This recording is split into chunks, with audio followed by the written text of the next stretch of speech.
Of the Speed Metal Kings, Metallica.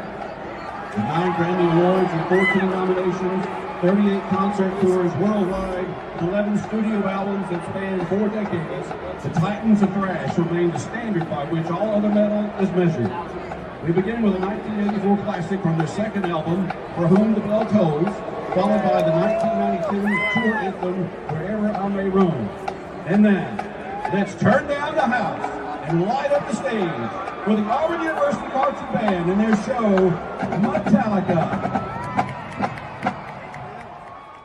Well, a merry early Christmas to all you Auburn football recruiting junkies out there. It is National Signing Day for the 2025 class, and we have just got done what it looks like for the day, at least, completing that 2025 class. We've listened to Coach Hugh Freeze's press conference. We've seen all the action throughout the day. So we're going to react to it here and talk about all those different things. Join us, and we're going to get into a bunch of stuff today.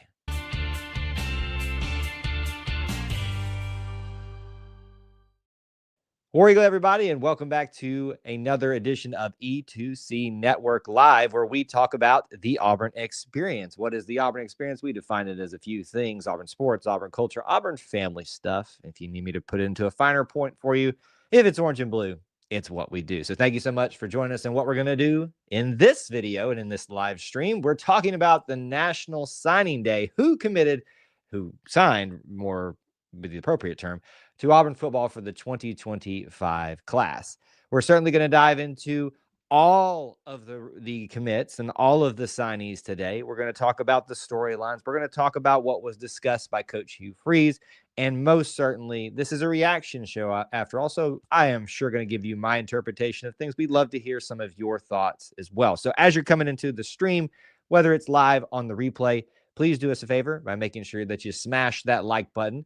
Nothing else for this amazing class that Coach Hugh Freeze has pulled together, 2 top 10 classes in a row as it stands currently, depending on which rankings you look at. And that's certainly something to celebrate. So you can do that for us. And obviously, if you're brand new here, make sure that you are following, subscribing wherever you're watching this content so that you can stay up to date with what we've got going on here. And let us know that you're here in the chat. Let us know where you're watching from: city, state, international, all that good stuff. And we'll be asking for some of your opinions, maybe some like quick polls and stuff through the room. And that's how we like to do these reaction streams. Give you a lot of information, but also interact with you guys a lot. Let me go ahead and just say this at the start of this. We're going to focus on the people that are here. Certainly at the end, things that did not happen or may have happened or may happen, future stuff. Sometimes I think we have a bad habit of not focusing and celebrating enough on what currently is at hand. So that's going to be the focus of our stream at the start. Certainly at the end, we can do a little bit more about that. But I do want to give you all of the commits that did sign today for Auburn. And I think this is probably a day where you're not super surprised by anything, to be honest with you. But certainly that doesn't make it any less special of a class. So bear with me for this about hopefully 2 to 3 minute segment where I'm going to give you actually has it happened throughout the day today. I believe I've got it all in the correct order. And one of these things actually happened during the press conference, which even kind of makes it extra special that we watched it happen live for Coach Hugh Freeze. All right, so these are the signees as it happened throughout the day. First off, John Allen McGuire, a punter. Second, Ty Buster, offensive line. Third, Hollis Davidson, a tight end. Fourth, Cale Ellis, and I'm going to probably mispronounce everybody here, offensive line. Fifth on the day, Jacoby Ward, offensive line. Sixth on the day, Ryan Gia, tight end. Seventh on the day, Jared Smith, defensive line. Always the Smiths get me thrown off there a little bit. Eighth on the day, linebacker Elijah Melendez. Ninth, Anquan Fagans, defensive back.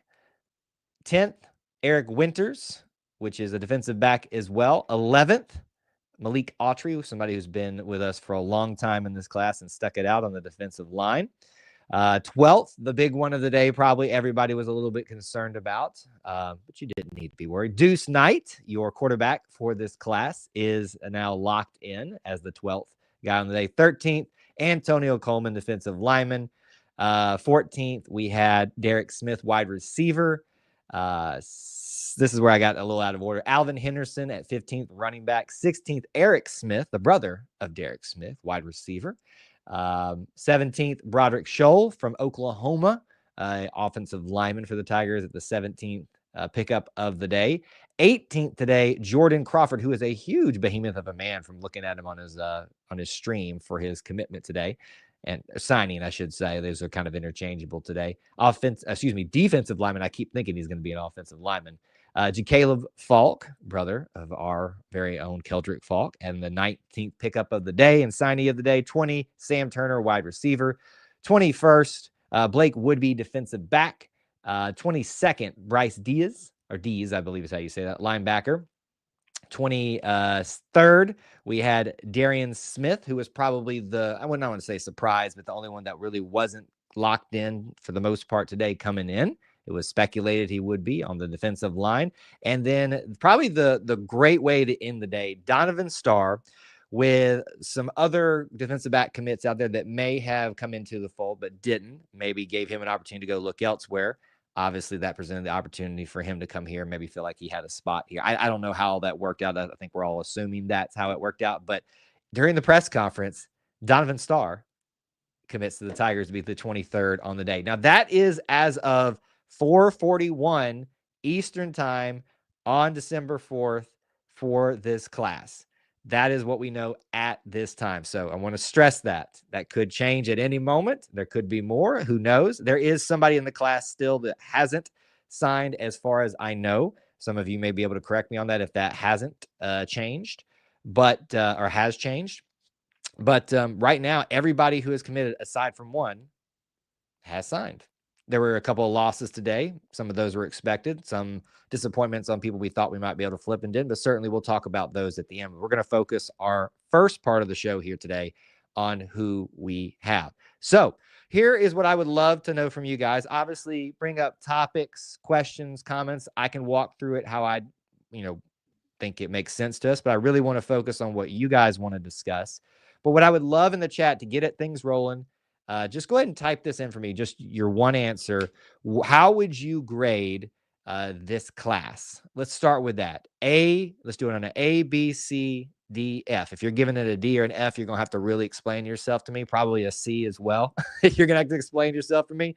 But give me what you would grade this class based on what you know about, what you think you know about it. And keep that in mind. These are all high school players.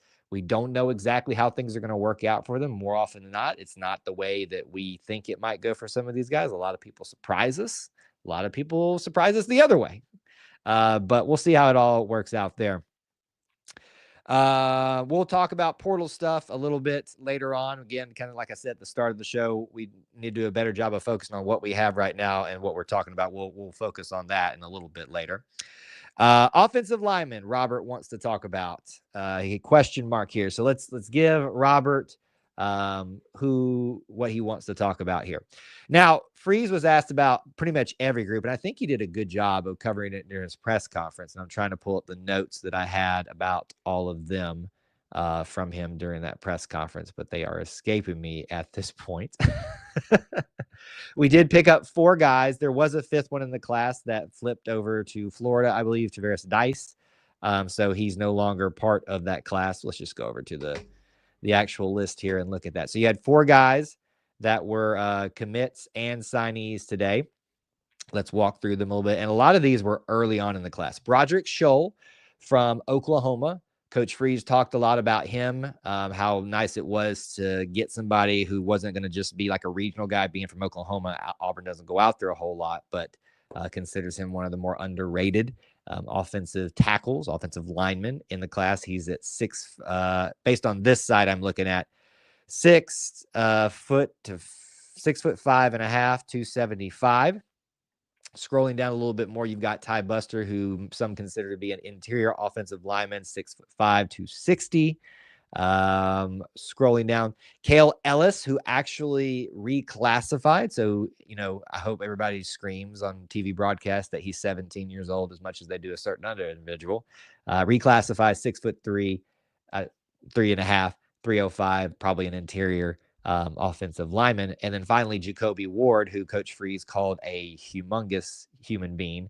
An interior offensive lineman is how he's listed here, even though he's humongous. I wonder if that means he'll maybe work in a versatile nature, 6'4", 340 pounds on this site that I'm looking at. Again, you can go to different sites, but that's your offensive lineman there.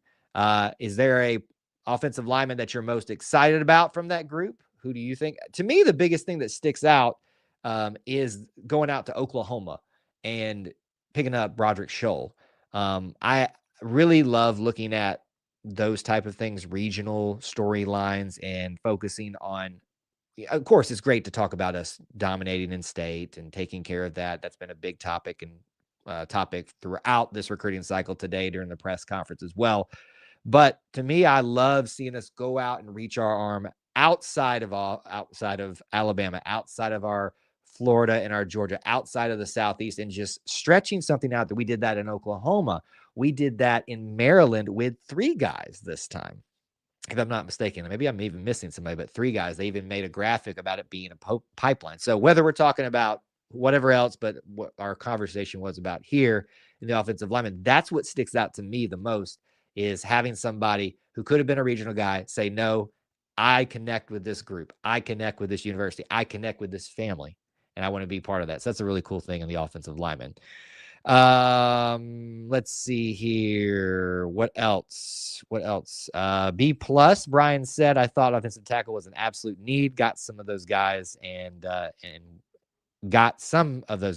we would have been an A if we had gotten some more of those, is maybe what he meant there. I'm trying to understand that.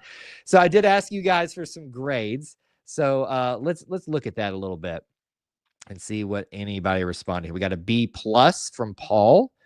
Brian says an A minus. So we got pluses and minuses coming out. Cannot give them an A plus or a B or a B plus or a B, or B plus is too low. I would say A minus. Okay, maybe I just read that weird, but A minus. That was a long way to get to A minus. Paul, but thank you for that. We got Brian's already for the B plus. Who else? Anybody else offered a grade for this class? A solid A. So yeah, I think we can all recognize that this class is at bare minimum a B, at the bare minimum of all things. I think it is beyond a B, frankly. I would not call it an A plus, because an A plus in my mind is you are top 1 or 2 in rankings. And again, I stress to you guys, rankings don't matter as much as we act like they do, but certainly they're fun to talk about. But that's where you start putting A pluses. You are in the A category when you're a top 10, pushing top 5 group. So I think if you're someone that's at an A minus, that's fine. If you're at an A, you're probably right where you need to be, in my opinion. But certainly, it's a class that nobody's going to rate very poorly. I think we could all agree on that. Very happy and pleased. I think most of us are. Most reasonable people, at least. All right. A lot of you guys, a couple more grades came in here. A lot of people. we got an explanation for why Brian gave us that confusing wording. Would have been a B plus. Sorry, cooking supper and watching Jet. Well, thank you for your commitment, and to your family and yourself and to us. But I was like, how do I phrase that? Anyway, okay. A lot of you are talking about this story, so let's go there. Star sign. Donovan commit. I mean, these were just coming in as we even started the show. Obviously, this is a big thing because of the nature of what was transpiring. Obviously, a lot of you know and had your focus on Naheem, however you say it, offered, and whether he was going to commit. And then it seemed as that started heating up for Auburn, the interest of Donovan and others for him started to heat up as well. Are they related? It's pretty easy to make that connection. I can't definitively prove that. But then suddenly today, so he was not going to announce reportedly his announcement today. He was not going to make his choice today or stay with us or whatever. But then as soon as it became apparent that offered wasn't going to be coming Auburn's way, then he decided today. So I think we can make an easy assumption that those probably were related.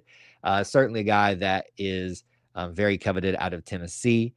Tennessee is an area that we reach up into often enough. And so you want to try to get the best of the best out of there and make sure that the Volunteers don't snag any or don't get a complete sweep of the state. Although Vanderbilt may be giving them a run for their money these days. I don't know.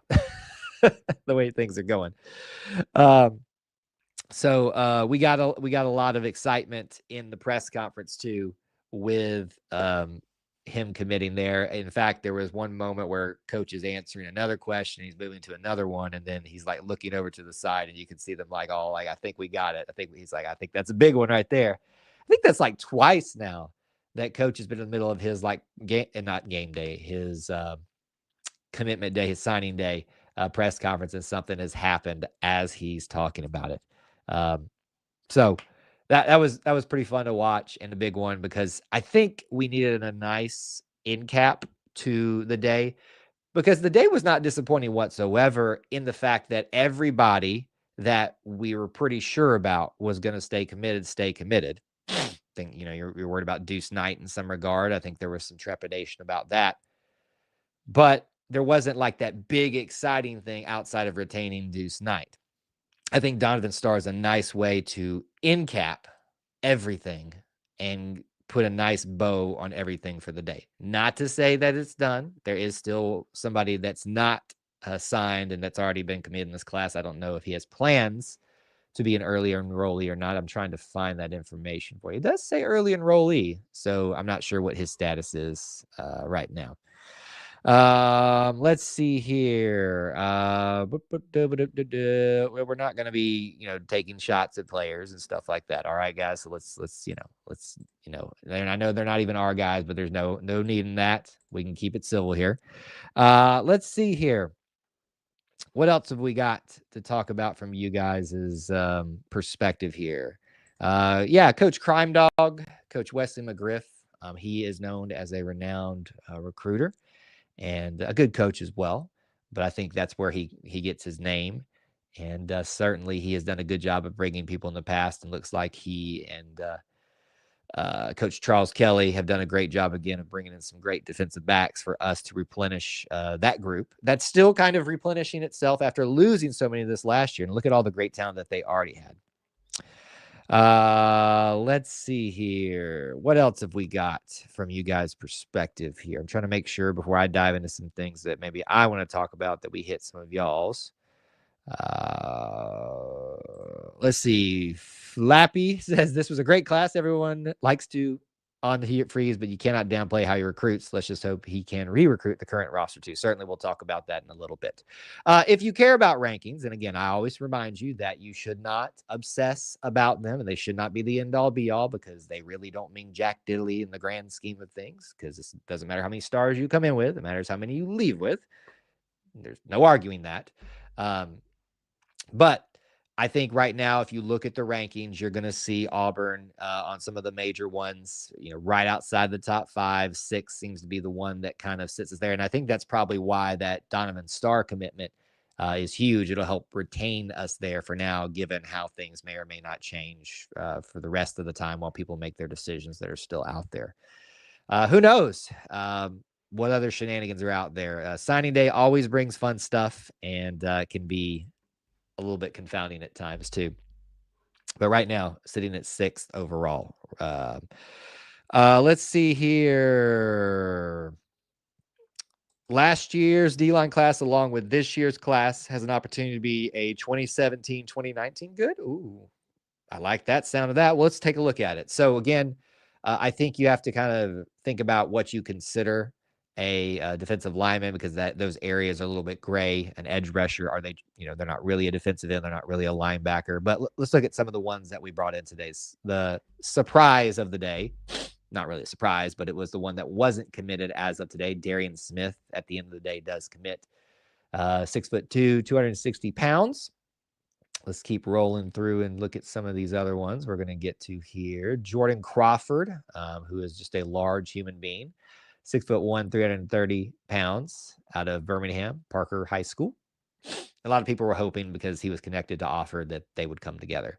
Antonio Coleman, the flipping back and forth defensive lineman, 6'2". So this is, you can see how we're building up here to what's a very impressive defensive line class. Again, Malik Autry, who's been here basically since the beginning. I think, if I'm not wrong, he committed when Harsin was here. And there were several times it looked like he might flip away. Florida, I think, was at play there, from what I understand. That is a huge, huge, huge, huge accomplishment, to have somebody be committed, stay committed through trepidations, through trials, all that. So Malik is a big star of this class right here. And then Jared Smith kind of tops it all off for that group. He's an edge rusher, so we'll throw him in there just because. 6'6", 235 pounds. So you may be right, Brian. You may absolutely be right that he is that we may have a special group combining with the special group of last year. Glad that Coleman came. He was a big fish that we wanted, and so did Alabama, and he couldn't decide what he wanted. What he wanted a lot of the time. That was pretty funny. Antonio Coleman gives me Devontae Russell.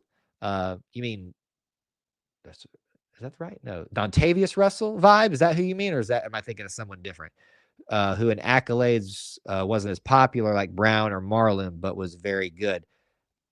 I don't hate that comparison, Brian. I really don't. I really like that comparison. Dontavius Russell does get lost a lot in that group because of names like Brown, because of names like, as you mentioned, Marlon Davidson. But he was pretty good too.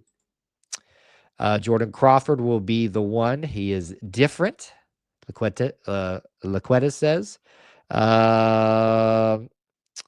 Yeah, lots of young talent. We will be great in a few years' time to compete. Certainly, it is. But yeah, this is a special defensive line group. One group that I do want to talk about, and I think a few of you have mentioned already.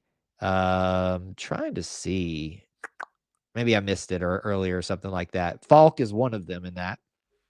But let's talk about the linebacker group. We got asked about this. I forget what show it was, but people were asking opinions about the linebacker room, the future of it. You know, you've got names that are still going to be there, like Robert Woodyard, Barber, who's still going to be around, and then DeMarcus Reddick. But then you've got all of this talent that's leaving: Austin Keys, Dorian Mausi, Gote, Eugene Asante. How do I forget him? So you've got a group that really needs some leadership, but also has a lot of opportunities. And so when you look at the group that's there and you look at who's coming in, most notably, let's look at some of these names real quick. Elijah Melendez, who just looks like a freaking bodybuilder every time you see a picture of him. I think that's all he posts. But he looks like a behemoth of a man. Linebacker, 6 foot, 1.5 inches, 224 pounds. Where'd they go? I think I passed them by. I did pass them by. Let's see here. Caleb Falk, or JJ, as he's known, the brother of Keldrick Falk at linebacker, 6 foot 3.5. 225 pounds is a big one there. And Bryce Dees, that's who I was missing out on. Bryce Dees is another one that coach seems very high on, talks about him being ultra competitive as a linebacker. So that's a good group of 3 that you're bringing in together. Traditionally, you see 2 to 3 linebackers out there. I like groups that are growing up together and can get better together. And certainly there's going to be a lot of opportunity this year. Flappy says Melendez can play year 1. The kid is a hawk and has a high football IQ. Certainly seems like he does since our coaches wanted him, and the opportunity is there for him. Anything else from I think an older guy in the portal will be a good at linebacker. It wouldn't shock me if we went and found a veteran, maybe 1 year left linebacker who's probably, I want to say buried in the depth chart, but is, not the superstar on his team and wants to come be the star in a sense that can help lead this group into the future. That would be a good way to think about that. Eric Winters could play a linebacker. Keep in mind, he's already 205 pounds. Well, I think he is listed as a safety, and it's not the weirdest thing to see safeties switch to linebackers or linebackers to switch to safety. You might find that Eric Winters, if we're talking about him, might be that specialty guy, that star position or whatever it's called these days. He reminds you a lot of Jaron Thompson, who was a true safety, but would just come up and lay the wood on people. So maybe we're talking about something like that. I don't know. Certainly something to think about. Let's see here. Says we need more linebackers. Got to get them in the portal.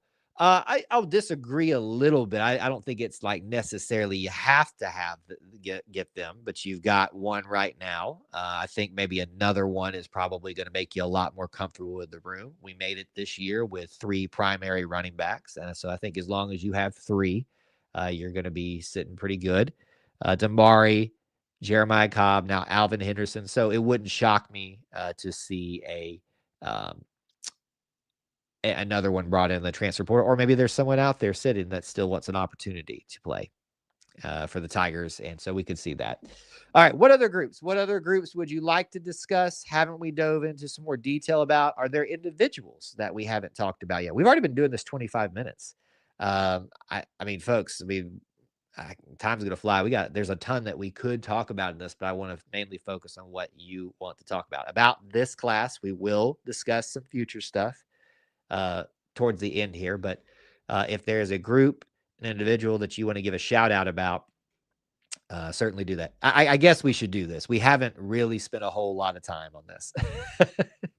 Should I talk about Deuce Knight? Boy, oh boy, what a wild saga it was for the quarterback recruitment. And do you remember when every day everybody was asking me, is Juju Lewis going to commit? Those are the days. And then it became somebody else, and then it became somebody else. Certainly, Deuce Knight seems highly favored by Hugh Freeze. Now, he can say whatever he wants, but I take the man at his word. And he claims that Deuce Knight was at the top of his list from the get-go for this class when he arrived at Auburn.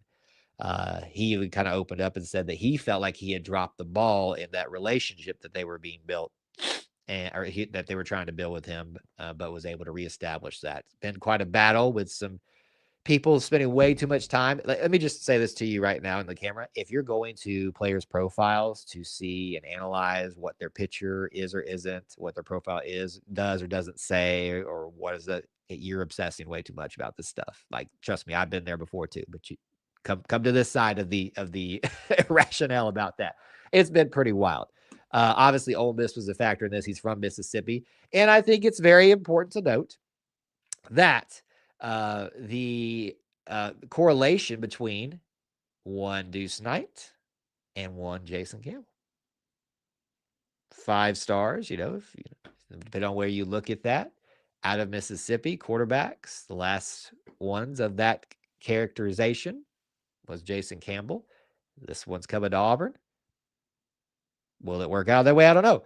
But certainly, we all recognize that we were going to need a quarterback with Peyton Thorne leaving. Now with Holden gone, there's obviously opportunities for others. So getting him, securing him was huge, and certainly was a big thing for this class. So I don't want that to, obviously it took us all the way to this point to start talking about it more fully. He is a huge piece to this class, and I'm so happy to have him. And it's nice to go to these little subsidiary Southeastern places and get some of these key pieces, a quarterback in Mississippi, a defensive back in Tennessee, and so on and so forth. In North Carolina, we went and got offensive tackle, I think is where that one. So we did a good job in all aspects there. Let's see here. He says it's possible the Deuce plays this year, depending on a hit or miss with transfer portal quarterback. It's always possible. I would just not plan on it, Alan. I think you're better served to not build that up for his sake, your sake. It's very rare that true freshman quarterbacks come in and start. It has happened at Auburn in recency, but I think we can all look at that room and see that Bo was clearly the best option there. I think we've got some other talented guys that may have an opportunity, and of course, transfer portal is an option as well. I think he's a super talented guy. Coach Freeze is very high on him. I just want to give him some more time to develop. Cody wants to give his boy Malik a shout out. We did talk about him a little bit earlier, Cody, so I won't dive into that again, but certainly we're super proud of him and super thankful that he committed so early and stayed committed for so long, and shut down his recruitment a couple of days ago, which was exciting to see. Brian bringing up, Brian's got all the good questions and insights. He says, intriguing to see if one of the new tight ends will get playing time next year. Frazier, the only returning guy, there with experienced tight ends were huge in this class. Certainly, this is a major transition year for the tight end room. You are losing Luke Deal. You are losing Rivaldo Fairweather. I feel like I'm forgetting something else. Brandon Frazier, thankfully, does come back to give you some experience in there. Mike O'Reilly is left into the transfer. He's gone. He's planning to go in the transfer portal. So that leaves you Rico Walker, I think, at the tight end room, who's got minimal experience. So, yeah, you need a guy like Brandon Frazier, but certainly it opens up opportunities for Ryan, also for Hollis Davidson. And they seem to be two different styles of tight ends, too. So that kind of pairs nicely together with how you can utilize them. So the more we talk about each of these groups, it's not just about stars. It's not just about rankings. Like, this is a very, from way I'm rationalizing in my head, well thought out and well put together group. It's one thing to try to put them together, to actually get them to sign the dotted line is another thing. But when you have them together in this full picture, you really get a really clear view of how well thought out this seems to be. This is all speculatory, right? We don't know how these guys are going to work out on the field. We have high hopes for them, but you really start, even with us just talking about tight ends, how well thought out all these things. It's almost like, they know what they're doing, right?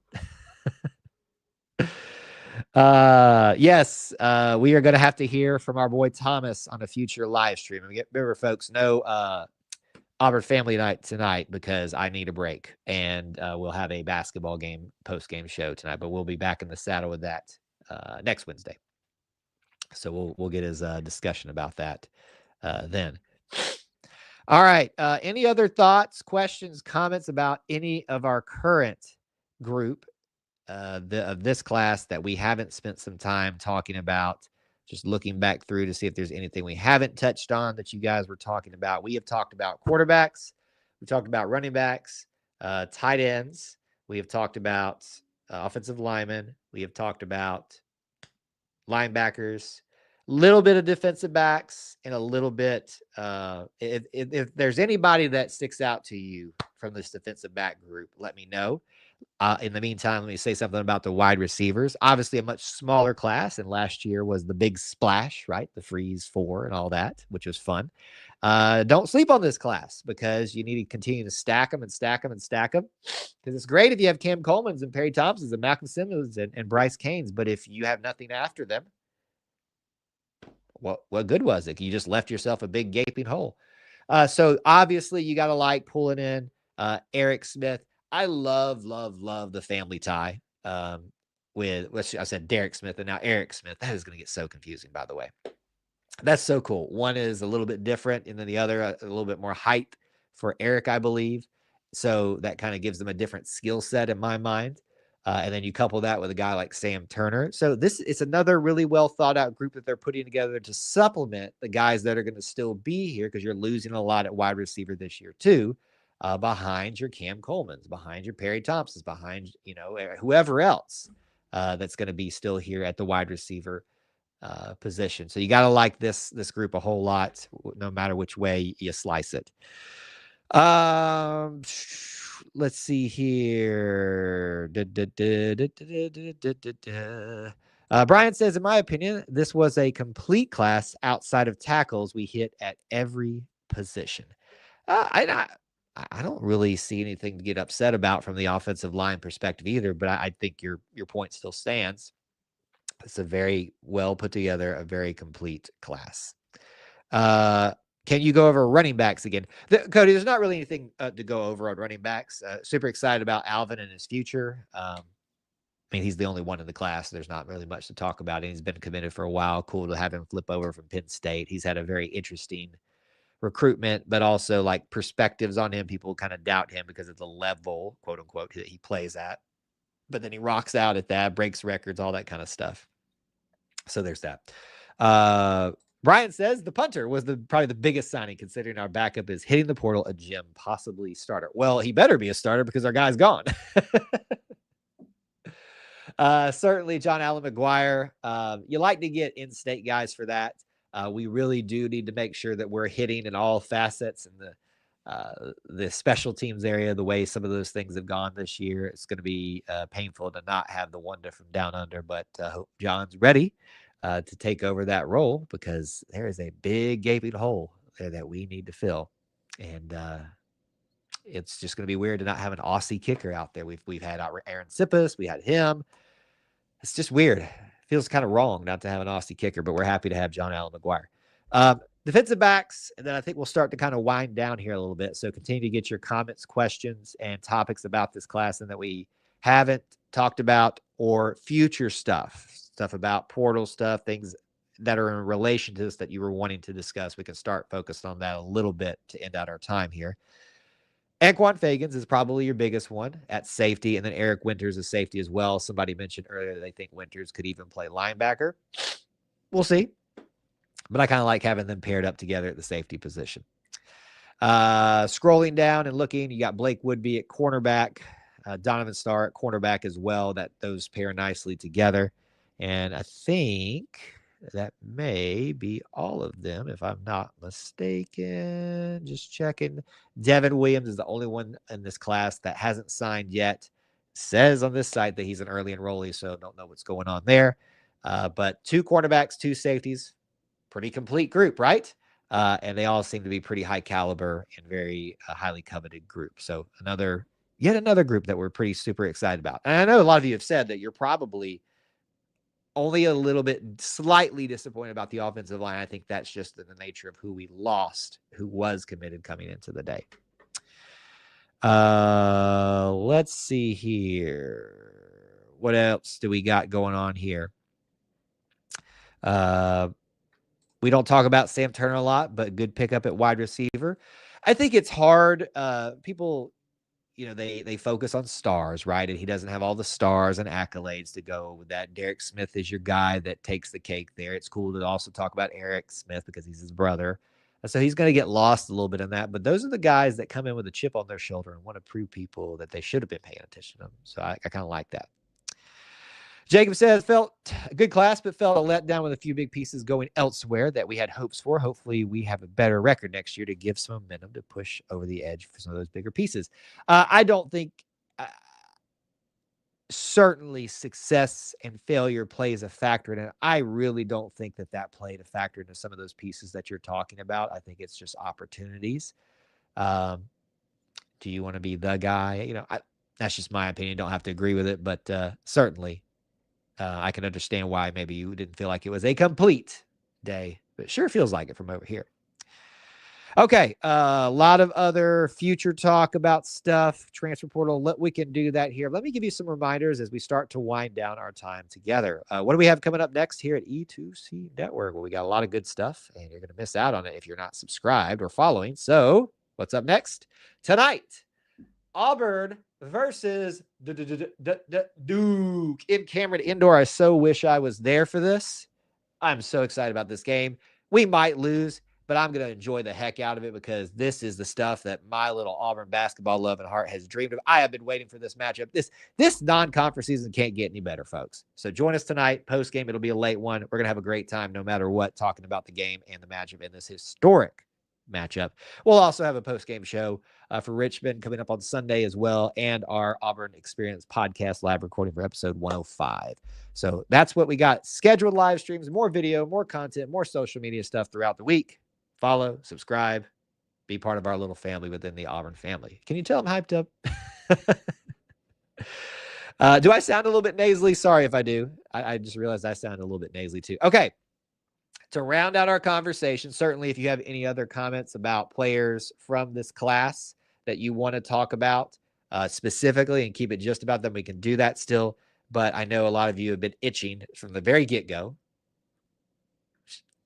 Anyway, to just talk about what you don't have or what may be coming and stuff like that. Obviously, a lot of people are talking about the portal. Portal needs 1 quarterback, 2 tackle, 3 good vibes.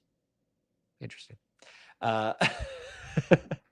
For what I was going to add to the list there, I certainly think that we will pick up a portal quarterback because the space is there. You'd have to be dumb not to see that, right? Holden leaving certainly opened up the door for that a lot. Now, will it be somebody super amazing? Maybe. Will it be somebody that's just going to come in and fill a role?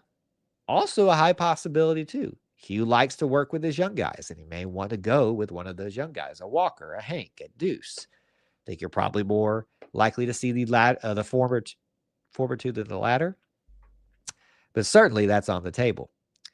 That would be the way that I personally would think about that. And a lot of you are starting to name some names and things out there, and we'll see. It's going to be a long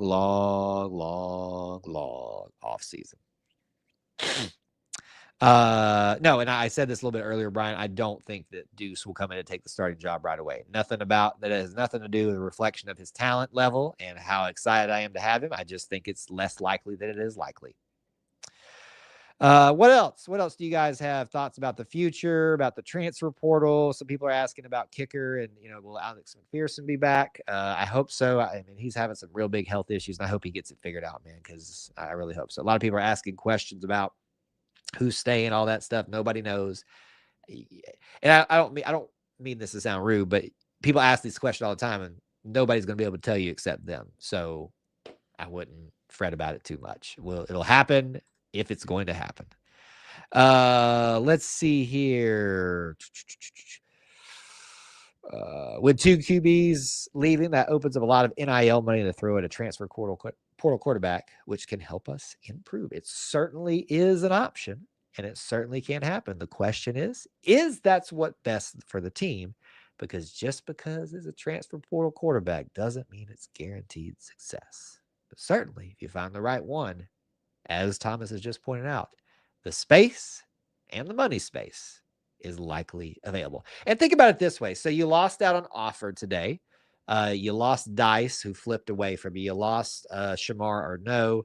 That's NIL money. I would believe that you didn't have to spend, especially on Offered. So you could spend it on someone else if you want to. Don't you love that we have to talk about it this way now? Certainly. We can look to the future as much as we want, but we won't know how that's going to shake out for a long while. So we talked about quarterback, we talked about offensive linemen. Is there any other group that you think will still need to be filled with the transfer portal? I think those are the two that are obvious: a quarterback, offensive tackles, as some have pointed out. I think trying to think, running back maybe as well. So it seems like there's a lot of opportunities for some offensive excitement in the offseason, the transfer portal. There's going to be some visits being taken and things like that. Brian says, I get the hype about Offered, but we are okay at corner. Absolutely, Brian. Love your perspective on this. It is always great to get those coveted that everybody in the big leagues is fighting for, but certainly it doesn't mean that we are lacking at this space. Again, as we've talked about each of these groups, I have become even more and more encouraged about what we have in these guys, because it just feels so complete. Same thing in the defensive back group, whether we're talking about safeties or cornerbacks. Donovan Starr is a nice day cap to the day with that happening during the press conference. So certainly is that. Yeah, Thomas, we talked about Titan a little bit earlier, so I won't bore everybody with it. But certainly I think those two gets right there, along with the young talent, they really need somebody, as you're pointing out here, maybe to come in and lead the group. And Brandon Frazier is certainly going to help in that area. It does look, and yes, it does look great even without. There's a lot of talent in the defensive back group. You know why it is? Is because you've got a great set of coaches there in Charles Kelly and crime dog Wesley McGriff. They know how to recruit. They know how to coach them up too, and it's showing out there on the field. Let's see. Big guy from South Alabama, Fluff Bagwell, I believe. What a name. Possible portal guy for Auburn, big running back, very physical. Well, we'll see. We shall see. All right. So with that in mind, I think we're going to call it a stream. Thank you guys so much for being here. We had a great crowd tonight. If you are a first timer here, please do subscribe. I know that most of you come here for just the recruiting stuff, but I promise you that you will have a much better experience if you value the whole Auburn experience, and that's what we bring it to you here, sports and non-sports. Got tons of basketball content coming up for you, so please do subscribe. If you're not, follow. If you're not on Facebook, we'd love to have you here more often on some of our live streams, and we'll take questions and calls on some of those Wednesday night shows. No Wednesday night show tonight for Auburn Family Night, our call-in show, because I need a break, and we've got one at late night tonight. But so hopefully you guys will stick around, hang out with us, and be part of our little family within the Auburn family, and continue to hang out with us more in the future. With that being said, congratulations to Coach Freeze, his staff on another great recruiting class. Auburn Santa brought us something early this season, so I'm excited about it, and I hope you guys are as well. Till I talk to you again, War Eagle.